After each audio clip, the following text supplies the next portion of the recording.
இன்றைக்கி நம்மளுடைய சேனலில் கடலை மாவு வச்சு ஒரு ஸ்வீட் ரெசிபி செய்யலாம். வாங்க எப்படி செய்கிறது பார்க்கலாம். அதுக்கு நான் 1 கப் அளவுக்கு கடலை மாவு எடுத்திருக்கேன். இப்போ பாத்திரம் நல்லா ஹீட் ஆயிடுச்சு. இப்போ நான் 1/4 கப் அளவுக்கு நெய் சேர்த்துக்கிறேன்.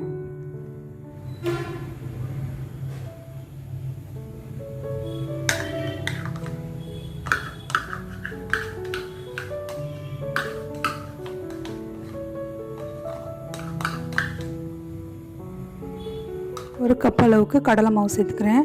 இதை நல்லா ரோஸ்ட் பண்ணி விட்டுறலாம்.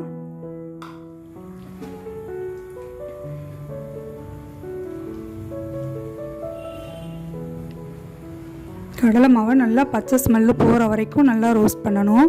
ஃபஸ்ட்டு நம்ம கடலை மாவு போட்ட உடனே நெய் எல்லாத்தையும் இழுத்துட்டு கட்டி ஆகிடும். நல்லா கடலை மாவு வறுபட்ட உடனேயே நம்ம ஊற்றின நெய் எல்லாமே திருப்பியும் மெல்ட் ஆகி வரும். அந்த வரைக்கும் நம்ம வறுத்துக்கலாம்.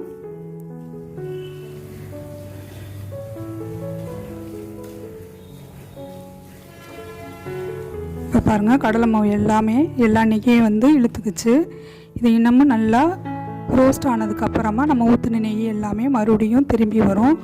அந்த அளவுக்கு நம்ம இதை வறுத்து விடணும். இது எப்படி வறுப்படுறதுக்கு ஒரு 10 மினிட்ஸ் ஆகும். ஃப்ளேம் மீடியம் ஃப்ளேமில் வச்சுக்கலாம்.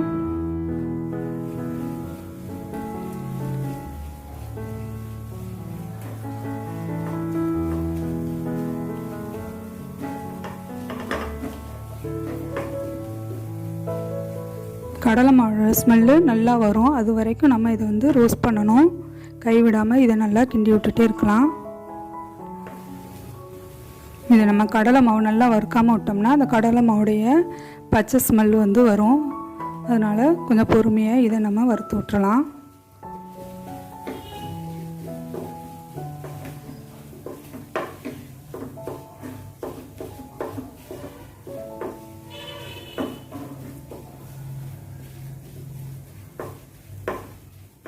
இப்போ பாருங்கள், நம்ம ஊற்றின நெய்யெல்லாம் திருப்பியும் மறுபடியும் உருகி வருது பாருங்கள்.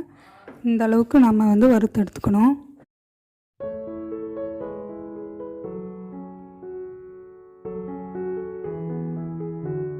இப்போ கடலை மாவு நல்லா வறுத்தாச்சு. இப்போ 1/2 கப் அளவுக்கு டெசிகேட்டட் கோகோனட் சேர்த்துக்கிறேன். இதையும் நல்லா மிக்ஸ் பண்ணி விட்டுறலாம்.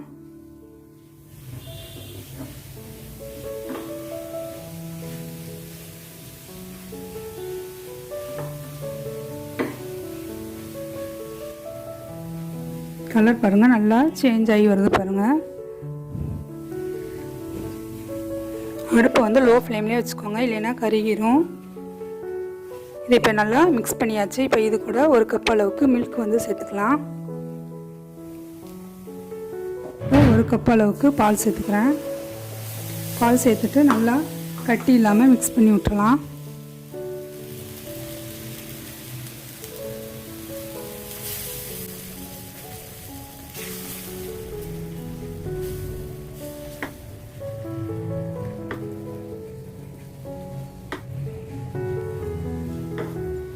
பாருங்கள், நல்லா வெந்து வருது பாருங்கள். இது மாதிரி கடாயில் ஒட்டாத அளவுக்கு நம்ம இதை நல்லா கிண்டி விடணும்.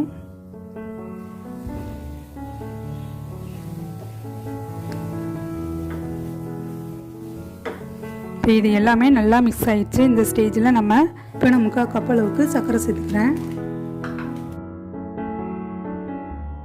3/4 கப்பு சர்க்கரை இதுக்கு கரெக்டான அளவாக இருக்கும்.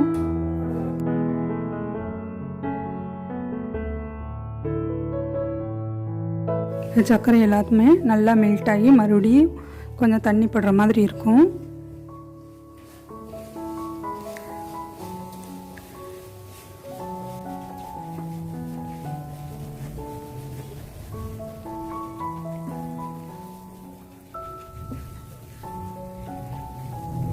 இப்போ சர்க்கரையும் இது கூட நல்லா மிக்ஸ் ஆயிடுச்சு. இப்போ 1 டேபிள் ஸ்பூன் அளவுக்கு நெய் சேர்த்துக்கலாம்.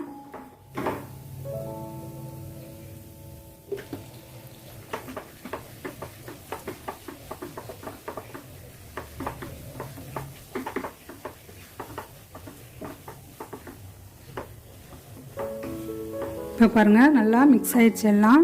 இது இந்த ஸ்டேஜில் நம்ம அடுப்பு ஆஃப் பண்ணிடலாம். இதை ஆஃப் பண்ணிவிட்டு ஒரு நெய் தடவின பாத்திரத்தில் நம்ம இதை ஊற்றிடலாம். அது சூடோடு அந்த கடாயிலே வைக்காமல் வேறு பாத்திரத்துக்கு உடனே மாற்றிடலாம். இப்போ அடுப்பு ஆஃப் பண்ணிடலாம். இப்போ ஒரு நெய் தடவுன பாத்திரத்தில் இதை நம்ம சேர்த்துடலாம். இது கொஞ்சம் நேரம் ஆறட்டும். இப்போ இது லைட்டாக ஆறிடுச்சு. இப்போ இதை நம்ம உருண்டை பிடிச்சிடலாம்.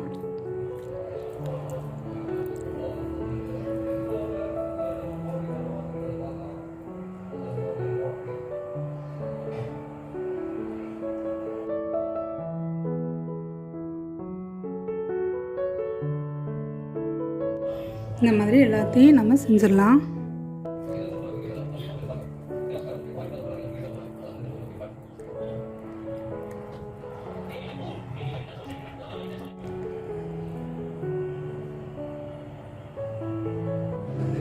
நம்ம கடலை மாவு ஸ்வீட் ரெடி ஆகிடுச்சு. நீங்களும் உங்கள் வீட்டில் ட்ரை பண்ணி பார்த்துட்டு எப்படி வந்துச்சுன்னு சொல்லுங்கள். என்னோடய வீடியோ உங்களுக்கு பிடிச்சிருந்துச்சுன்னா லைக் பண்ணுங்கள், ஷேர் பண்ணுங்கள், சப்ஸ்கிரைப் பண்ணுங்கள், கூடவே பெல் ஐக்கானையும் கிளிக் பண்ணுங்கள். அப்போனா தான் நான் போன்ற வீடியோ உங்களுக்கு உடனுக்குடன் நோட்டிஃபிகேஷனில் வரும். என்னோடய வீடியோவை நீங்களும் மிஸ் பண்ணாமல் பார்க்கலாம். இப்போ நம்மளுடைய ஸ்வீட் தயாராகிடுச்சு.